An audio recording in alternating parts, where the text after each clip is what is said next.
Gay marriage has passed in Hawaii. So this is some good news here. There was a special session for just this. It was an overwhelming victory, a 20-4 vote. The House will begin consideration of the bill in committee Thursday morning, and it is expected to pass the full chamber with at least one vote to spare. So it's looking fantastic. This is the first hurdle that it cleared now, but according to all the different news reports, they say it is almost a guarantee that it will pass.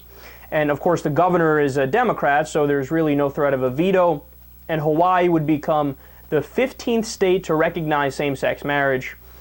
And here's the reason why I love this story and why I wanted to discuss this. Because gay marriage is the perfect example of the most epic snowball effect, and we are watching it in real time. Whether you talk about the recent Supreme Court case that said, look, the Defense of Marriage Act is unconstitutional. If the states want to have marriage legal in their own state, of course they should be allowed to. Now, I think it should go a step further, and the federal government should pass a law that says, because of, it is constitutional to give equal protection under the law, therefore no state can deny the rights of gay people to marry.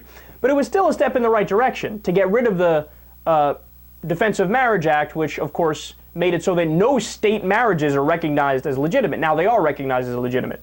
But what we saw was it went from one by one, now it's going fast. It was like, okay, we have one state in, what was it, the year 2000 or 2004 that legalized gay marriage. Next thing you know, you do a couple blinks, oh my God, four states. Wow, 6 states now have gay marriage. 13 states, and now all of a sudden we're looking at 15 states. It is just a matter of time until we get all of the states.